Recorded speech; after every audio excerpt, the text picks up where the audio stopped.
ശ്രീമതി നിർമ്മല സീതാരാമൻ ഇന്ന് പാർലമെന്റിൽ അവതരിപ്പിച്ച ബജറ്റ്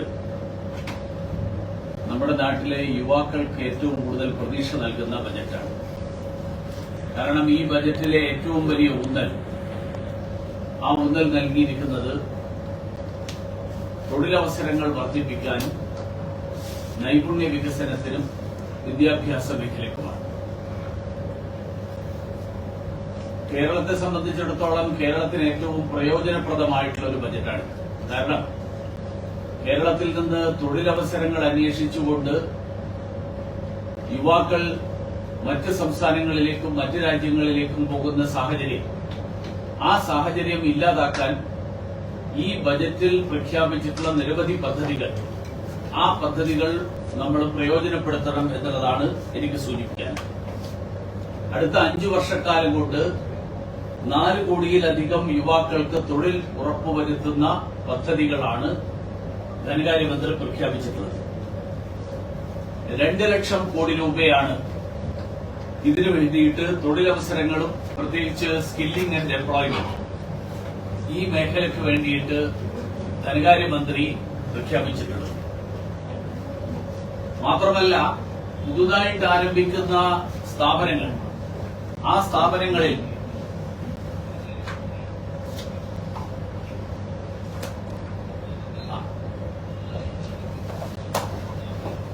സ്ഥാപനങ്ങളിൽ പുതുതായിട്ട് ജോലി ലഭിക്കുന്ന ആളുകൾക്ക് 1 മാസത്തെ ശമ്പളം സർക്കാർ നൽകും എന്നുള്ള പ്രഖ്യാപനം, ആ പ്രഖ്യാപനം യുവാക്കൾക്ക് മാത്രമല്ല പ്രോത്സാഹനം നൽകുന്നത്, പുതുതായിട്ട് സംരംഭങ്ങൾ ആരംഭിക്കാൻ മുൻകൈയെടുക്കുന്നവരെ, സംരംഭങ്ങൾ ആരംഭിക്കുന്നവർക്ക്, അവർക്കെല്ലാവർക്കും കിട്ടാൻ പോകുന്ന വളരെ വലിയൊരു ആനുകൂല്യമാണ്.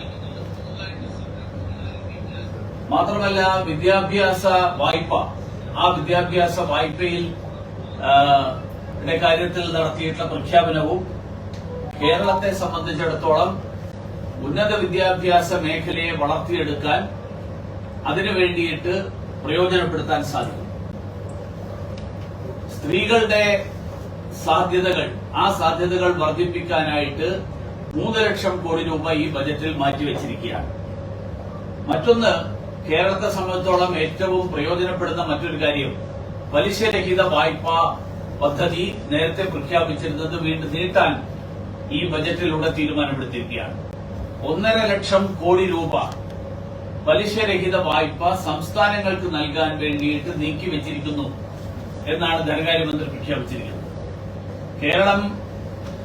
കേരളത്തിന്റെ വരുമാനത്തിലുള്ള പോരായ്മകൾ പരിഹരിക്കാനായിട്ട് കിഫ്ബിയെ ആശ്രയിക്കുന്ന സാഹചര്യമാണ് ഇന്നുള്ളത്. കിഫ്ബിയിൽ കൊടുക്കേണ്ടി വരുന്ന വലിയ പലിശയ്ക്ക് പകരം അത് കേരളത്തിലെ, നമ്മുടെ രാജ്യത്തിനകത്തുള്ള പൊതുമാർക്കറ്റിൽ നിന്നും രാജ്യത്തിന് പുറത്തുനിന്ന് പോലും വായ്പ എടുക്കേണ്ടി വരുന്ന നിലവിലുള്ള സാഹചര്യം, ആ സാഹചര്യത്തിൽ മാറ്റമുണ്ടാക്കിക്കൊണ്ട് കേന്ദ്ര സർക്കാരിൽ നിന്ന് 50 വർഷക്കാലത്തെ പലിശരഹിത വായ്പ, ആ പലിശരഹിത വായ്പയാണ് കേരളത്തിന് പ്രയോജനപ്പെടുത്താൻ പറ്റുന്ന ഏറ്റവും വലിയ കാര്യം. കിഫ്ബിയുടെ പേരിലുള്ള തർക്കം മാറ്റിവെച്ചുകൊണ്ട് കേന്ദ്ര സർക്കാർ പ്രഖ്യാപിച്ചിട്ടുള്ള ഈ 50 വർഷത്തെ പലിശരഹിത വായ്പ എന്നുള്ള പദ്ധതി, ആ പദ്ധതി കേരളത്തിന്റെ അടിസ്ഥാന സൌകര്യങ്ങളുടെ വികസനത്തിന് വേണ്ടി പ്രയോജനപ്പെടുത്താൻ സംസ്ഥാന സർക്കാർ മുന്നോട്ട് വരണം എന്നുള്ളതാണ് എനിക്ക് പറയാനുള്ളത്. നേരത്തെ ഞാൻ പറഞ്ഞ തൊഴിലവസരങ്ങളുടെ കാര്യത്തിൽ മറ്റൊരു കാര്യം കൂടി ചൂണ്ടിക്കാണിക്കാനുള്ളത്, മുദ്രാ വായ്പയുടെ പരിധി നേരത്തെ ഉണ്ടായിരുന്ന 10 ലക്ഷം എന്നുള്ളത് വർദ്ധിപ്പിച്ച് 20 ലക്ഷമാക്കിയിരിക്കുന്നു. അതിനു പുറമെ MSME, ചെറുകിട ഇടത്തരം സൂക്ഷ്മ സംരംഭങ്ങൾക്കായിട്ട് 100 കോടി രൂപയുടെ വായ്പാ ഗ്യാരണ്ടി എന്നുള്ള പദ്ധതിയും കേന്ദ്ര സർക്കാർ പ്രഖ്യാപിച്ചിരിക്കുകയാണ്. അതായത് ചെറുകിട സംരംഭങ്ങൾ തുടങ്ങുന്ന ആളുകൾക്ക് സർക്കാർ ഗ്യാരണ്ടി നൽകും അവരെടുക്കുന്ന വായ്പകൾ. അത് കൊളാറ്ററൽ സെക്യൂരിറ്റി ഇല്ലാതെ ഈ വായ്പകൾ എടുക്കാൻ കഴിയുന്ന സാഹചര്യം, ആ സാഹചര്യമാണ് സൃഷ്ടിക്കാൻ പോകുന്നത്. ഇപ്പൊ ചെറുകിട സംരംഭങ്ങളുടെയും ഇടത്തരം സംരംഭങ്ങളുടെയും സൂക്ഷ്മ സംരംഭങ്ങളും ഒക്കെ തുടങ്ങുമ്പോൾ അതിലൂടെ ലഭിക്കുന്ന സൃഷ്ടിക്കപ്പെടുന്ന തൊഴിലവസരങ്ങൾ, അതോടൊപ്പം അത്തരം സംരംഭങ്ങൾ തുടങ്ങുന്നതിലൂടെ സ്റ്റാർട്ടപ്പുകൾ ഉൾപ്പെടെയുള്ള കാര്യങ്ങൾക്കുണ്ടായിരുന്ന ഏഞ്ചൽ ടാക്സ് ആ ഏഞ്ചൽ ടാക്സ് ഒഴിവാക്കാൻ ഈ ബജറ്റിലൂടെ തീരുമാനമെടുത്തിരിക്കുകയാണ്.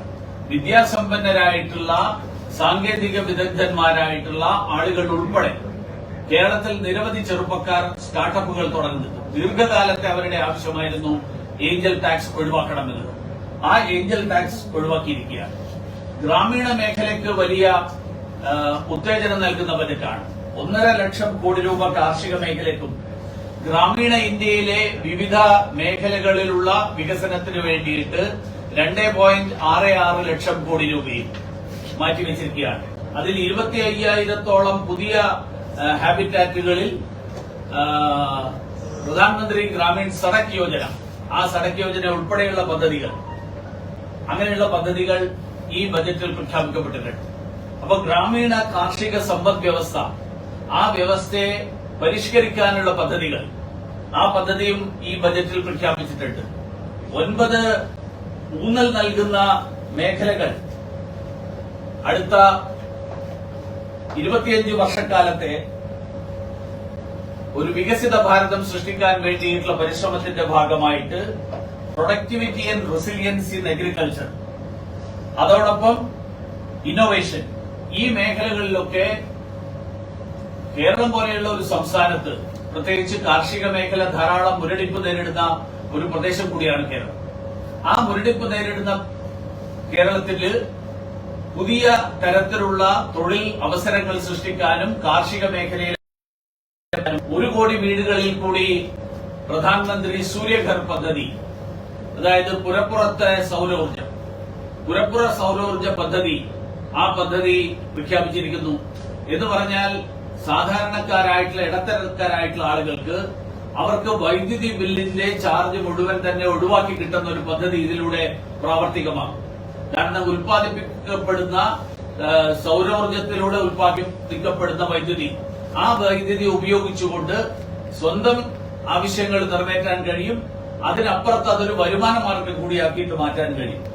അങ്ങനെ അതോടൊപ്പം ശമ്പളക്കാർക്കും പെൻഷൻകാർക്കും ലഭിച്ചിട്ടുള്ള ആദായ നികുതി പരിധി ഇളവിന്റെ വർധനം, ഇങ്ങനെ ചുരുക്കി പറഞ്ഞാൽ യുവാക്കൾക്കും മധ്യവർഗത്തിനും അല്ലെങ്കിൽ ഇടത്തരക്കാർക്കും ഗ്രാമീണ മേഖലയ്ക്കും ഏറ്റവും കൂടുതൽ പ്രയോജനപ്പെടുന്ന ഒരു ബജറ്റാണ് ഇവിടെ അവതരിപ്പിക്കപ്പെട്ടിട്ടുള്ളത്. അതുകൊണ്ട് വിമർശനങ്ങൾ മാറ്റിവെച്ചുകൊണ്ട് ഈ പദ്ധതികളിലൂടെ പ്രഖ്യാപിക്കപ്പെട്ടിട്ടുള്ള വിവിധ ആനുകൂല്യങ്ങൾ, അത് കേരളത്തിന് പ്രയോജനപ്പെടുത്താൻ ആവശ്യമായിട്ടുള്ള നടപടികൾ ബന്ധപ്പെട്ട ആളുകളുടെ ഭാഗത്തു നിന്നും ഉണ്ടാകണം എന്നാണ് എനിക്ക് സൂചിപ്പിക്കാൻ. കിഫ്ബിയിൽ നിന്നുള്ള വായ്പ എടുക്കുന്നത് മാറ്റിയിട്ട് ഇപ്പം ഈ പറഞ്ഞ 50 വർഷത്തേക്കുള്ള പലിശരഹിത വായ്പ, ഇത് കേരളത്തിന് വായ്പാ പരിധി കൂട്ടിക്കൊണ്ടായിരുന്നു അതോ എന്തെങ്കിലും അത് ഇതിന്റെയൊക്കെ പുറമെയാണ്? 1 ലക്ഷം കോടി 50 വർഷത്തെ ഇതിനു വേണ്ടിയിട്ടുള്ള പ്രത്യേക വായ്പാ പരിധിയിൽ പെടുന്നതല്ലല്ലോ. കേന്ദ്രമാണോ? കേന്ദ്രം തന്നെയാണ്. വിദേശ ബാങ്കുകളെ ആശ്രയിക്കാതെ കേരളം ഒരു 24,000 കോടി രൂപയുടെ ഒരു പ്രത്യേക പാക്കേജ് വേണമെന്ന് ആവശ്യപ്പെടുന്നു. കേരളത്തിന്റെ നിലവിലുള്ള ഒരു സാമ്പത്തിക സ്ഥിതിയൊക്കെ വെച്ച് അത് പരിഗണിച്ചിട്ടില്ല. കേരളം ഒരു പദം പോലും ഉപയോഗിക്കാൻ പ്രത്യേകമായിട്ടുള്ള ഒന്നും കിട്ടിയിട്ടില്ല എന്നാണ് ധനമന്ത്രിയുടെ ഒരു ആരോപണം. ഒന്നാമത്തെ കാര്യം, ധനകാര്യമന്ത്രി ഈ 24,000 കോടിയുടെ കണക്കുണ്ടല്ലോ, 24,000 കോടിയുടെ കണക്കിൽ ഞാൻ മനസ്സിലാക്കിയിട്ടുള്ളത് പ്രത്യേക പദ്ധതിയായിട്ട് ആകെ ചൂണ്ടിക്കാണിച്ചിട്ടുള്ളത് വിഴിഞ്ഞ പദ്ധതിയാണ്. പിന്നെ ജനങ്ങൾ മുഴുവൻ എതിർത്ത് ജനങ്ങൾ നിരാകരിച്ചിട്ടുള്ള സിൽവർ ലൈൻ പദ്ധതിയാണ് പിന്നൊന്നുള്ളത്. അതല്ലാതെ ഏത് വിഷയത്തിൽ മുൻഗണന, ഞങ്ങൾക്ക് ഇന്ന കാര്യങ്ങളാണ് വേണ്ടത് എന്ന് പറഞ്ഞുകൊണ്ട് നമ്മൾ കൊടുത്തിട്ടുള്ള 24,000-ന്റേത് എന്ന് പറയുന്ന പാക്കേജിൽ, ആ പാക്കേജിൽ എന്തെങ്കിലും ഉൾപ്പെടുത്തിയിട്ടുണ്ടോ? ഉദാഹരണത്തിന് കേരളത്തിലെ 3 പ്രധാനപ്പെട്ട നഗരങ്ങൾ, ആ നഗരങ്ങളിൽ മാലിന്യ നിർമ്മാർജ്ജനത്തിന്റെ വലിയ വെല്ലുവിളികൾ നേരിടുന്ന പ്രദേശമാണ്. തിരുവനന്തപുരത്തെ ഞെളിയമ്പറമ്പ്, നമ്മുടെ വിളപ്പിൽശാലയ്ക്ക് പകരമുള്ള സംവിധാനം ഒന്നുമില്ലാത്ത അവസ്ഥ, എറണാകുളത്തെ ബ്രഹ്മപുരം, കോഴിക്കോട്ടെ ഞെളിയമ്പറമ്പ്, ഇതൊക്കെ ജനങ്ങൾക്ക് വലിയ ഭീഷണി ഉയർത്തുന്ന പദ്ധതികളാണ്. അതിനു പകരം ഞങ്ങൾക്ക് ഇന്നത് നടപ്പിലാക്കണം. ഇതുപോലെയുള്ള പദ്ധതികൾ മറ്റ് സംസ്ഥാനങ്ങളൊക്കെ ഞാൻ മനസ്സിലാക്കുന്നത് അങ്ങനെയുള്ള കൃത്യമായിട്ടുള്ള പദ്ധതികൾ മുന്നോട്ട് വെച്ചുകൊണ്ടാണ് കേന്ദ്ര സർക്കാരിനെ, ധനകാര്യ വകുപ്പിനെ ബജറ്റിന് മുൻപ് സമീപിക്കുന്നത്. നമ്മുടെ സംസ്ഥാന സർക്കാർ നിർഭാഗ്യകരം എന്ന് പറയണം, ഒരു കണക്കുണ്ടാക്കി അവിടെ കൂടി അവതരിപ്പിക്കുക. ഈ കണക്ക് ഞങ്ങളുടെ പരിധി വെട്ടിക്കുറച്ചു എന്നൊക്കെ പറഞ്ഞിട്ട് സുപ്രീം കോടതിയിൽ പോയിട്ട് സുപ്രീം കോടതി തള്ളിക്കളഞ്ഞ വാദം, ആ വാദമാണ് വീണ്ടും ധനകാര്യമന്ത്രിയുടെ അടുത്ത് കൊണ്ടുപോകുന്നത്. അപ്പൊ നടപ്പാവില്ല എന്ന് ഉറപ്പുള്ള ഒരു പ്രപ്പോസലുമായിട്ട് പോയിട്ട് അത് നടപ്പിലാകാതെ വന്ന സാഹചര്യത്തിൽ മുൻകൂട്ടി അറിയുന്നത് കൊണ്ട് തന്നെ ഇന്നലെ തന്നെ തയ്യാറാക്കിയ പ്രസ്താവന ഇന്നങ്ങ് വായിച്ചു. കാരണം ഇത് നടക്കില്ല എന്ന് പലപോലെ തന്നെ ഇന്ന പദ്ധതികളാണ് ഞങ്ങൾക്ക് വേണ്ടത്, ഈ പദ്ധതികളാണ് ഈ തരത്തിൽ സാമ്പത്തിക സഹായം വേണ്ടത്. മറ്റ് സംസ്ഥാനങ്ങൾ, ഇപ്പോൾ ഉദാഹരണത്തിന് ആന്ധ്രയുടെ കാര്യം, ആന്ധ്ര അമരാവതിയിൽ തലസ്ഥാന നഗരി പണിയാൻ വേണ്ടിയിട്ടുള്ള പ്രത്യേകമായിട്ടുള്ള പദ്ധതിയാണ് അവർ ആവശ്യപ്പെട്ടത്. അതിനു വേണ്ടിയിട്ടുള്ള സഹായമാണ് ആവശ്യപ്പെട്ടത്. അങ്ങനെയുള്ള പ്രത്യേക പദ്ധതി സംസ്ഥാന സർക്കാർ എന്തെങ്കിലും തയ്യാറാക്കിയിട്ടുണ്ടെങ്കിൽ, നിങ്ങളുടെ അറിവിലുണ്ടെങ്കിൽ അതൊന്ന് പറയണം. എന്റെ അറിവിൽ ഞാൻ അതായത് ഞാൻ ഇന്ന് സംസാരിക്കുന്നത് ബജറ്റിനെ കുറിച്ചാണ്. എയിംസ് വേണ്ടെന്നല്ല എന്റെ അഭിപ്രായം. എന്റെ അഭിപ്രായം എയിംസ് വേണം, തിരുവനന്തപുരത്ത് തന്നെ വേണമെന്നാണ്. പക്ഷേ അത് ഇന്ന് പ്രഖ്യാപിച്ചില്ല എന്നുള്ളത് കൊണ്ട് കേന്ദ്രം നിഷേധാത്മക നിലപാടെടുത്തു എന്ന് പറഞ്ഞാൽ അർത്ഥമില്ല. 10 വർഷമായിട്ടും ഈ സ്ഥലം ഏറ്റെടുക്കുകയും സർക്കാർ നടപടി നടപ്പിലാക്കുകയും 10 വർഷമായിട്ടില്ല. ഒന്നാമത്തെ കാര്യം, എയിംസിന് വേണ്ടിയിട്ട് നിർദ്ദേശിച്ചിട്ടുള്ള മാനദണ്ഡങ്ങളും മാർഗനിർദ്ദേശങ്ങളും ഒക്കെ പാലിച്ചുകൊണ്ട് ഉള്ള പ്രപ്പോസൽ കൊടുത്തിട്ടുണ്ടോ ഇല്ലയോ? കാരണം തുടക്കത്തിൽ നമ്മളെല്ലാവരും കേട്ടത്, നിങ്ങൾ കേട്ടിട്ടുണ്ടോ, 4 സ്ഥലം പ്രപ്പോസ് ചെയ്യുന്നത്. പിന്നീട് അത് മാറിയിട്ട് ഇപ്പൊ കിനാലൂര് എന്ന് പറയുന്നു. എയിംസിന് വേണ്ടിയിട്ട് എനിക്കതിന്റെ വിശദാംശങ്ങൾ അറിയില്ല. എയിംസ് സ്ഥാപിക്കണമെങ്കിൽ അതിനുള്ള എന്തൊക്കെ മാർഗനിർദ്ദേശങ്ങളാണ് കേന്ദ്ര സർക്കാർ നൽകിയിട്ടുള്ളത്? ആ മാർഗനിർദ്ദേശങ്ങൾ പാലിച്ചുകൊണ്ടാണോ കൊടുത്തിരിക്കുന്നത്? അതിന്റെ പേരിലുള്ള താമസമാണോ വരുന്നത്? ഇത് അന്വേഷിക്കേണ്ട വിഷയം. കേന്ദ്രമന്ത്രി സുരേഷ് ഗോപി പറഞ്ഞത് എയിംസ് സ്ഥലം മാറ്റി മാത്രമേ നടപ്പിലാക്കാൻ പറ്റുള്ളൂ, കേരളത്തിൽ എന്തായാലും വരും എന്നൊക്കെയാണ് അന്ന് മന്ത്രിസ്ഥാനം ഏറ്റെടുത്ത സമയത്ത് പറഞ്ഞത്. അതുമായി ബന്ധപ്പെട്ട വലിയ ചർച്ചയൊക്കെ കേരളത്തിൽ ഉയർന്നതാണ്. അദ്ദേഹം പറഞ്ഞതിനെ കുറിച്ച് ഞാൻ കമന്റ് ചെയ്യേണ്ട കാര്യമില്ല. അദ്ദേഹം എന്താ പറഞ്ഞത് ഞാൻ കേട്ടു. കേന്ദ്രമന്ത്രി കൂടെ ഒരാൾ എയിംസിനെ പറ്റി പറയുമ്പോൾ അദ്ദേഹത്തിന്റെ അഭിപ്രായം അദ്ദേഹം പറഞ്ഞിട്ടുണ്ട്, എനിക്കറിയില്ല. ഈ പ്രളയ ദുരിതം സഹായം പ്രഖ്യാപിച്ചപ്പോൾ അതിൽ കേരളമില്ല, ബീഹാറുണ്ട്, അതേപോലെ തന്നെ അസമുണ്ട്, ഹിമാചലുണ്ട്, സിക്കിമുണ്ട്. അതൊക്കെ കേരളത്തെ കേരളത്തിൽ ഈ സംസ്ഥാനങ്ങളിൽ ഉണ്ടായ പ്രളയം പോലെയാണോ കേരളം? ഒന്ന്. ഇനി രണ്ടാമത്തെ കാര്യം, ഡിസാസ്റ്റർ റിലീഫ് ഫണ്ട്, ആ ഫണ്ട് കേരളത്തിന് അനുവദിച്ചിട്ടുണ്ട്. ആ അനുവദിച്ചതിൽ കേരളം ചെലവാക്കിയത് എത്രയാണ്, ചെലവാക്കാത്തത് എത്രയാണ്? ആ പണം ചെലവാക്കണല്ല. അല്ല, എനിക്കറിയില്ല എന്തുകൊണ്ടാണ് ഒഴിവാക്കിയത്. പക്ഷെ കഴിഞ്ഞ വർഷങ്ങളിൽ ഈ തരത്തിലുള്ള കണക്കുകളുടെ കാര്യത്തിൽ കേരളത്തിന് അനുവദിച്ച പണം ചെലവാക്കാത്ത നിരവധി സാഹചര്യങ്ങൾ ഉണ്ടായിട്ടുണ്ട്. അപ്പൊ നിങ്ങൾക്ക് ആ വിവരം അറിയാമെങ്കിൽ പറഞ്ഞു തന്നു കഴിഞ്ഞാൽ ഞാൻ അന്വേഷിക്കും. ആ സമയത്ത് അരിവിഹിതത്തിന്റെ പൈസ തിരിച്ചു വാങ്ങിച്ച ആളുകളാണ്. ഏതാ ആ സമയത്ത് അരി നൽകിയതിന്റെ പണം തിരികെ വാങ്ങിച്ച ഇതൊക്കെ ദേശാഭിമാനിയുടെയും ഒക്കെ പ്രചരണം ഉണ്ടല്ലോ. AKG സെന്ററിൽ ഇങ്ങനത്തെ പ്രചരണം നടത്തും. ഞാൻ ഒരു കാര്യം പറയാം. അതായത് എയർഫോഴ്സ്, ഇന്ത്യൻ എയർഫോഴ്സ് ഫ്ലൈ ചെയ്തു കഴിഞ്ഞാൽ ബില്ലയക്കും. ബില്ലയച്ചു കഴിഞ്ഞാൽ അത് റിലീഫ് ഫണ്ടിൽ നിന്നാണ് ആ പണം കൊടുക്കേണ്ടത്. കേന്ദ്ര സർക്കാർ ആ പണവും കൊടുക്കും, ബില്ലും അയക്കും. അത് തിരിച്ചു വാങ്ങി എന്ന് പറയുന്നത് ദേശാഭിമാനിയുടെയും കൈരളിയുടെയും പ്രചരണം. ആ പ്രചരണം ദേശാഭിമാനിയും കൈരളിയും തുടർന്ന് നടത്തിക്കൊള്ളൂ. പക്ഷെ അത് മുഴുവൻ ജനങ്ങൾ വിശ്വസിക്കില്ല എന്നുള്ളത് ഈ തവണത്തെ തെരഞ്ഞെടുപ്പ് ഫലം കാണിക്കുന്നത്. ആ പ്രചരണം എന്നും നടത്തിയാൽ ജനങ്ങൾ വിശ്വസിക്കില്ല.